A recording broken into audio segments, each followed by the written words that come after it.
जोखू ने लोटा मुंह से लगाया तो पानी में सख्त बदबू आई। गंगी से बोला, अरे ये कैसा पानी है, हमारे बास की पिया नहीं जाता, गला सूखा जा रहा है और तू है कि सड़ा पानी पिलाई देती है। गंगी रोज शाम पानी भर लिया करती थी। कुआं दूर था, बार बार जाना मुश्किल था। कल वह पानी लाई तो पानी में बदबू बिल्कुल न थी। आज पानी में बदबू कैसी? लोटा नाक से लगाया तो सचमुच बदबू थी।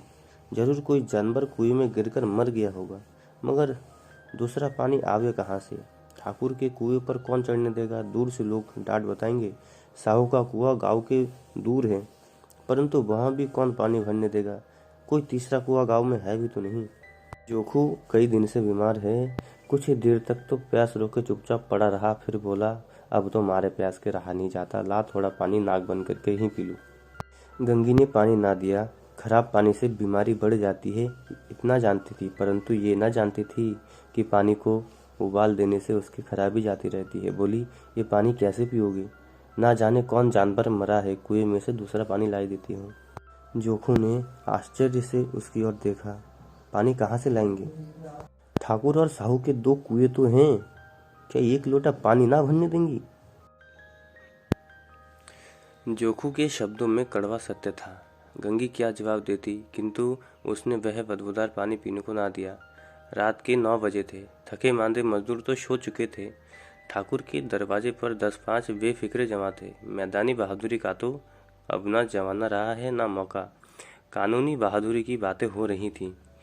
कितनी होशियारी से ठाकुर ने थानेदार को एक खास मुकदमे में रिश्वत दी और साफ निकल गए। कितनी होशियारी से एक मार्के के मुकदमे की नकल ले आए। नाजिर और मोहतमिम सभी कहते थे, नकल नहीं मिल सकती, कोई 50 मांगता, कोई 100। यहाँ बेपैसे कौड़ी नकल उड़ा दी, काम करने ढंग चाहिए। इसी समय गंगी कुएं से पानी लेने पहुंची। कुप्पी की धुंधली रोशनी कुएं पर आ रही थी। गंगी जगत की आड़ में बैठी मौके का इंतजार करने लगी। इस कुएं का पानी सारा गांव पीता है, किसी के लिए रोका नहीं, सिर्फ ये बदनसीब पानी नहीं भर सकते।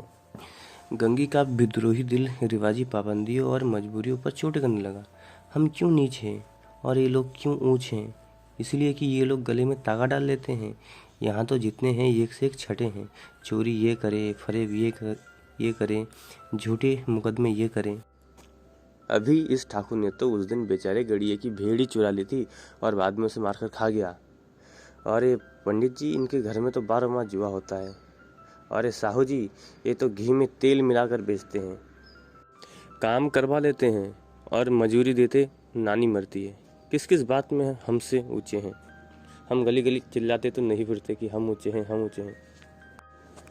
कभी गांव में आ जाती हूँ तो रस भरी आँख से देखने लग जाते हैं, जैसे सबके छाती पर सांप लौटने लगता हो, परंतु घमंड ये कि हम ऊंचे हैं।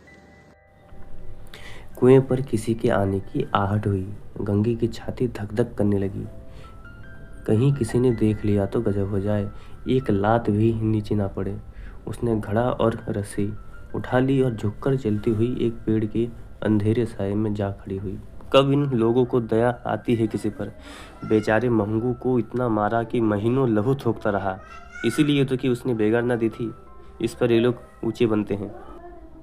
कुएं पर स्त्रियां पानी भरने आई थीं। इनमें बात हो रही थी। खाना खाने चले और हुक्म हुआ कि ताज़ा पानी भर लाओ, घड़े के लिए पैसे नहीं है। हम लोगों को आराम से बैठे देखकर जैसे मर्दों को जलन होती है। हाँ, ये तो ना हुआ कि कलसियाँ उठाकर भर लाते। बस हुक्म चला दिया कि ताज़ा पानी लाओ, जैसे हम लौंडिया ही तो हैं। लौंडिया नहीं हो तो और क्या हो तुम? रोटी कपड़ा नहीं पाती, 10-5 रुपए भी छीन झपट कर ले ही लेती हो, और लौंडिया कैसी होती हैं? मत लजाओ दीदी। छिन भर आराम करने को जी तरस कर रह जाता है। इतना काम किसी दूसरे के घर कर देती तो इससे कहीं आराम से रहती, ऊपर से वह एहसान मानता। यहाँ काम करते करते मर जाओ, पर किसी का मुंह सीधा ही नहीं होता।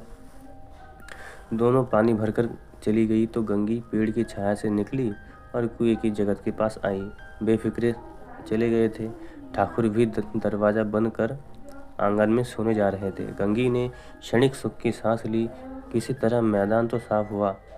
अमृत चुरा लाने के लिए जो राजकुमार किसी जमाने में गया था, वह भी शायद इतनी सावधानी के साथ और समझ बूझ कर ना गया होगा।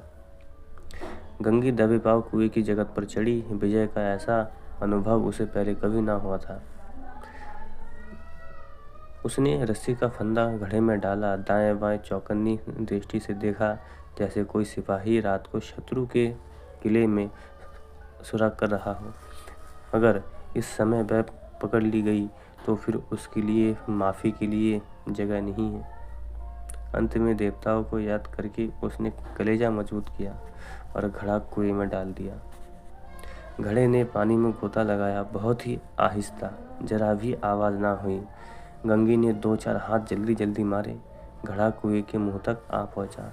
कोई बड़ा शहजोर पहलवान भी इतनी तेजी से खींच ना सकता था।